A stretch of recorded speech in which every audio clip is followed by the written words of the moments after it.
తుక్కుగూడలో bumper offer 3,75,00,000 G+2 4 BHK villa కొనండి. నెలకు 1,00,000 rent guarantee. Terms and conditions apply. Savitri గారితో ఎలా ఉండేది సార్ మీ జర్నీ? సావిత్రి గారు రోజుల్లో నిజంగా వాళ్ళ చనిపోయారు సినిమాలో చూపించిన విధంగానే సినిమాలో చూపించిన విధంగా జెమినీ గణేష్ను ఎక్కువ తాగడు. అతను బ్రాహ్మణ్. అతని మొదట అసలు వైపు మ్యారేజ్ అయ్యింది. తర్వాత పుష్పగలని సావిత్రిలాగా పెట్టుకున్నాడు. పుష్పగలు అంటే రేఖా మొదలు తెలుసు అంటే సూర్యప్రభని వేదాంతరాగా పెళ్ళం ఒక వస్తుండేది, రెండో పెళ్ళం, దాని అక్క హీరోయిన్ ఒకప్పుడు. పుష్పగల తర్వాత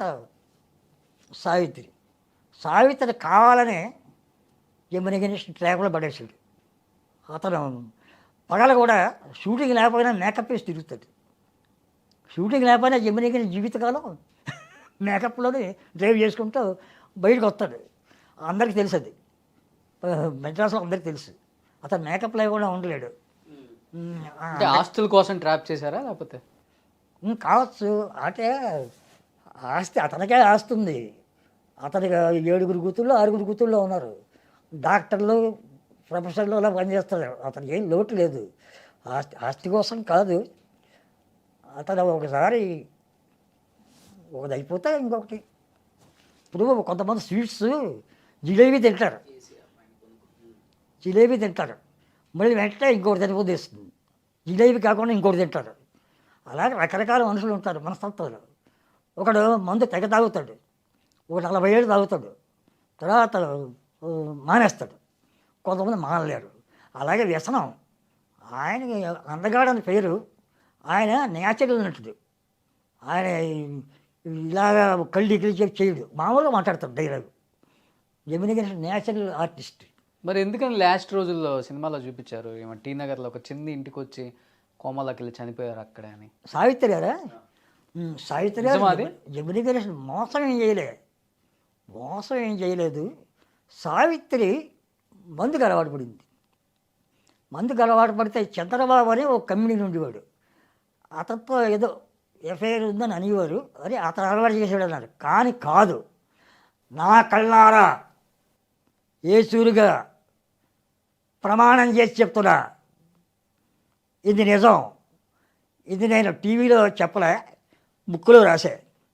సురభి బాలసరస్వతి అని ఒక ఆర్టిస్ట్ ఉండేది, కామెడీ వేషాలు, రేలంగి వాళ్ళ దగ్గర అందరి దగ్గర చేసింది. ఆవిడ సురభ కంపెనీ నుంచి వచ్చింది, డ్రామా కంపెనీ నుంచి. అంచేత పాడగలదు, పద్యాలు పాడగలదు, పాటలు పాడగలదు, మొగాళ్ళలా ఉంటుంది, మొగాడి గొంతుక. కృష్ణుడి వేషాలు స్టేజ్ మీద సురభ కంపెనీలో 100 కొద్దీ వేసింది. ఆవిడ సినిమా ఫీల్డ్కి వచ్చింది 1945 ప్రాంతంలో. వచ్చి శ్రీలక్ష్మమ్మ కథలో శివరావుతోటి ఒక బూతు పాట, ఇద్దరు చీటికి మాటికి చిట్టేమంటే అనే ఆ పాట, అది కట్ చేశారు తర్వాత. ఆ పాటలో కూడా యాక్ట్ చేసింది. తర్వాత రోబోట్ అనే సినిమాలో జీవన్ స్వామి అని కొత్తగా వచ్చాడు ఒక హీరో, అతని పక్కన హీరోయిన్గా చేసిన తర్వాత మళ్ళీ చేయలే. ఆవిడ ఫేసు పెద్ద ఇది ఉండదు. ఆవిడ గోపాలరావు అనే పేరు గల వాళ్ళని పట్టుకుంటూ ఉంటుంది. మొదట్లో Ashwaraju Gopalarao producer, makeup man producer అయ్యాడు. ఆ గోపాలరావు ఇలాకాలో కొంతకాలం ఉంది. వినాయక చవితి, అన్నదాత సినిమాలు తీసాడు ఆయన. ఆయన మేకప్ మ్యాన్గా వచ్చాడు. తర్వాత ప్రొడ్యూసర్ అయ్యాడు. అశ్వరాజ్ పిక్చర్స్ అని పెట్టి ప్రొడ్యూసర్ అయ్యాడు. అశ్విని పిక్చర్స్ అంజలిదేవితో కలిసి అశ్విని పిక్చర్స్ పెట్టి మొదటి ప్రొడ్యూసరు అతను. అంజలి పిక్చర్స్కి మొదటి ప్రొడ్యూసరు అంజలిదేవికి అందరూ పార్ట్నర్షిప్గా. అది మాయలమారు, అది హిట్ అయ్యింది. తర్వాత ఇతను సొంతంగా పెట్టుకుని అశ్వరాజ్ అని పెట్టుకుని సినిమాలు తీశాడు. అన్నదాత, వినాయక చవితి, ఇలాంటి దీపావళి, ఈ 3 సినిమాలు తీశాడు. ఆయన ఇలాగాలో చాలా కాలం ఉంది, కారులో తిరిగి బ్రహ్మాండంగా. ఆయన చనిపోయాడు. ఆయన పేరు గోపాల్. చనిపోయిన తర్వాత తాపీ చాణక్యని పట్టుకుంది. తాపీ చాణక్య అంటే చాలామందికి తెలియదు. తాపీ అనేది వాళ్ళ ఇంటి పేరే కాదు, తాపీ ధర్మారావు గారు అబ్బాయి ఆయన. తాపీ ధర్మారావు గారంటే ఆయన ఒక తెలుగు ఉపాధ్యాయుడు, అంటే ఒక లెక్చరర్. ఈ సావిత్రి ఇంటి ఎదురుకుండానే ఇది మన ఇంటి ఎదురుకుండానే ఓ సందులో బాలసరస్వతి అశ్వరంగారావు గారు ఇల్లు సావిత్రికి ఇంటి ఎదురుకుండా ఆ పక్క సందులో రైట్కి తిరిగితే బాలసరస్వతి అద్దుకుంటుంది. తాపీ చాణక్య అప్పుడు ఆ ఇల్లు తీసాడు. దాంతో అక్కడ ఉండేవాడు. ఆయన చనిపోయిన తర్వాత వీడికి మందు అలవాటు, డైలీ ఎన్ని బుడ్డైనా తగ్గుద్ది. షూటింగ్ లేకపోతే మంది అత్తమాన షూటింగ్లు ఉండవు కదా. అలా ఆలోచించింది రోజు. ఏంటక్క అంజలక్క ఏంటి ఖాళీగా ఉన్నా వేళ ఇంటికి వద్దాం అనుకుంటున్నాను. ఖాళీ లేదే, నేను పనిలో ఉన్నాను, నాకు షూటింగ్ ఉందని పెట్టేస్తుంది. ఇంకో దాన్ని ఫోన్ చేస్తే గిరి చెల్లి అది పెట్టేస్తుంది. ఈవిడితో ఎక్కువ ఫోన్లో మాట్లాడితే ఇంటికి వస్తానంటుంది. ఇంటికి వచ్చి మంది అంటుంది. ఈ విషయంలో పడిపోతారని చెప్పి వాళ్ళు తప్పించుకుంటారు ఎక్కువ మంది. సావిత్రి పడింది. సావిత్రి అక్క చెల్లో ఇంటికి వస్తాను రా, ఎదురు కూడా ఇల్లు వెళ్ళింది. గంటల కూర్చుంది. అక్కడే భోజనం చేసింది. అక్కడే మంది అది ఎందుకు మంది ఏంటి, ఇది మంది తీసుకెళ్ళింది. బాలసరస్వతి తీసుకెళ్ళింది. తాకు కొంచెం ఇలా అలవాటు చేసింది. ఈమె అలవాటు చేసింది, జమినీ గణేషన్ గారు కాదు. నా బుక్లో కూడా రాశాను, బయట బుక్లో కూడా రాశాను. జమినీ గణేషన్ అలవాటు చేయలేదు. జమినీ గణేషన్ లైట్ మందులో పుచ్చుకోవాలంటాడు. మందుని పురుకాయలు వేసి అరిచి వీధుల్లో పడిలా పుచ్చుకోకూడదు, మందులో పుచ్చుకోవాలి. అదే రకం సద్బ్రాహ్మణుడు. ఇది అలవాటు చేసేప్పటికి మత్తులో పడింది సావిత్రి. ఇంకా లేవలేకపోతుంది. ఇది ఇక్కడే మాకు వేసేసింది బాలసరస్వతి. ఇంటికి వెళ్ళడం ఎందుకు, ఇంటికి ఎప్పుడూ వెళ్తుంది. వెళ్ళి చూసుకుని సామాన్లన్నీ ఉన్నాయి లేదో మళ్ళీ తాళం వేసి ఇక్కడికి వచ్చేసింది. అలాగ సావిత్రిలో మార్పు వచ్చేసింది.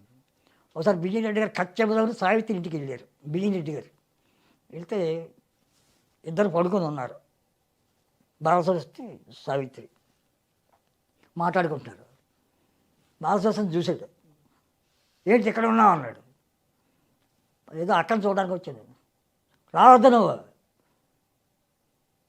మీ అక్కని చూడడానికి, సావిత్రి అక్కని చూడడానికి రావద్దు, అది మహానటి, వెళ్ళు, లేకపోతే బయటికి పంపించేస్తాను నేను అని కేకలేసాడు. ఇది కూడా నాకు తెలుసు. వెళ్ళిపోయింది. సావిత్రి చెప్పాడు, ఏంటమ్మా సినిమాల్లో అది వైవిధ్యమైన క్యారెక్టర్లు వేసి ఎంతో అనుభవమైన మహానటిగా ఎదిగావు, ఏంటి అందులో పడ్డావేంటి ఉచ్చులో? ఈ ఉచ్చులో నేను బయట తీసుకువెళ్ళు ఎవరు? నీ చెయ్యి అందించే వాళ్ళు ఎవరు? జమినీ గణేష్ కూడా రావటం లేదు. పిల్లల్ని పెంచుకుంటున్నాం, ఆడపిల్ల మగపిల్ల దీని దగ్గర పెరుగుతున్నారు. ఇలాగనే జీవితం, మేమేం చేయగలం? నిన్ను మహానటి అవ్వడానికి దోహదపడ్డాం. మహానటి మీద కాలు జారిపోతే మేమేం చేయగలం? ఇప్పటికైనా జాగ్రత్తగా ఉండు, పెద్దవాడిని చెప్తున్నాను. నువ్వు కలకాలం ఉండాలి. నీలాంటి నటి మళ్ళీ పుట్టకపోవచ్చు.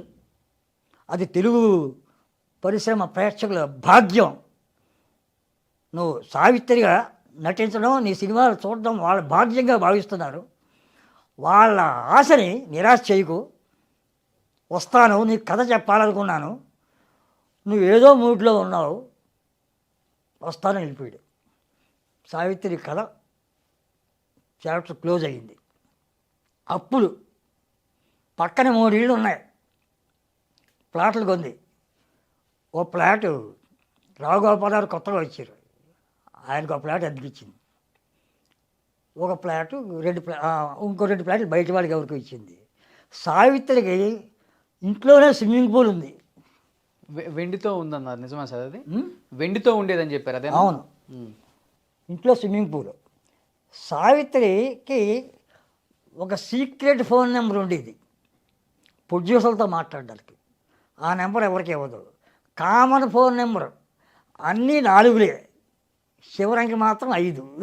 ఆ నెంబర్ మాత్రం అందరికీ, ఆ నెంబర్కి ఫోన్ చేస్తే ఆ నెంబరు వాయిని స్టూడియోకి వెళ్తుంది. వాయిని స్టూడియో వాళ్ళ దగ్గర ఉంటుంది ఆ నెంబర్. అంటే వాళ్ళకి వెళ్తే వాళ్ళు డైరెక్ట్ చేస్తారు. కొనాలు అలా చేశారు. వాయిని స్టూడియో ఆ ఇంజనీర్ డైరెక్ట్ అక్కడికి వస్తే అమ్మా సావిత్రి గారు మీకు ఎవరో ఏసూరి గారంట ఫోన్ చేశారు. సర్లే పెట్టి ఇలా సీక్రెట్ నెంబరు ఉంటుంది వాడికి. జమిని గణేష్ తన సీక్రెట్ నెంబర్తో ఫోన్ చేస్తే ఇంటికి వస్తాడు. జమిని గణేష్ కూడా ఇంటి దగ్గర, సావిత్రి ఇంటి దగ్గర ఉంటాడు. 2 రోజులు ఉండొచ్చు, 3 రోజులు ఉండొచ్చు. మార్నింగ్ మళ్ళీ ఇంటికి వెళ్ళిపోతాడు.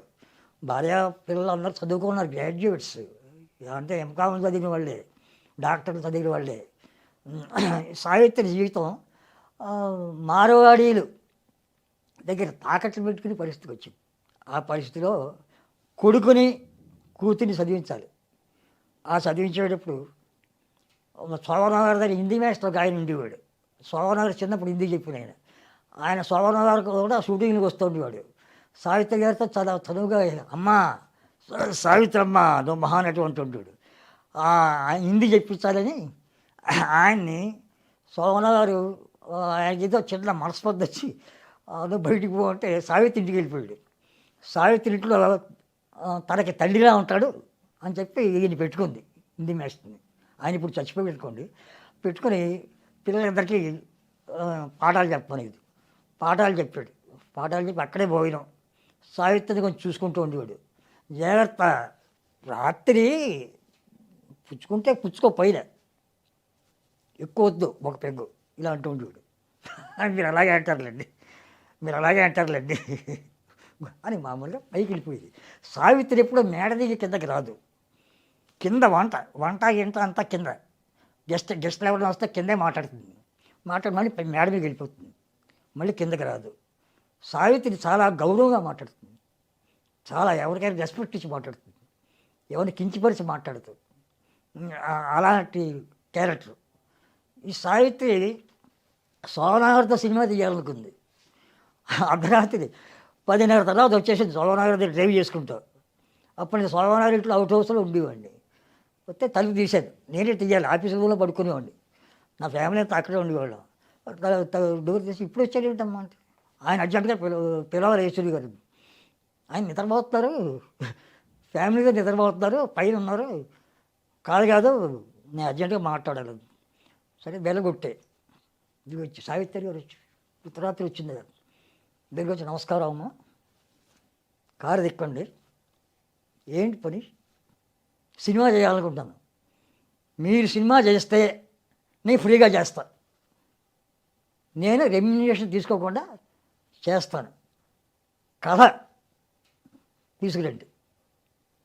హీరో నేనే అన్నీ ఏర్పాటు చేస్తాను. బిజినెస్ ఏర్పాట్లన్నీ నేనే చేస్తాను. మీకేం బాధ ఉండదు. నాకు నచ్చని కథ తీసుకెళ్ళి చూస్తాను, వింటాను అని చెప్పాడు. వెళ్ళిపోయిన తర్వాత తీసుకురాలేదనుకోండి, ఒకసారి వచ్చింది వెళ్ళిపోయింది. అది సావిత్రి గారితో సావిత్రి గారు శోభనగారి ఇంటికి రావడం. అప్పుడు నేను అక్కడే అవుట్ హౌస్లో ఉండేవాడిని. నేను కూడా చూశాను కళ్ళారా. సుమన్ టీవీలో మీ పర్సనల్ అండ్ బిజినెస్ ప్రమోషన్స్ కోసం కింది నెంబర్కి కాంటాక్ట్ చేయండి.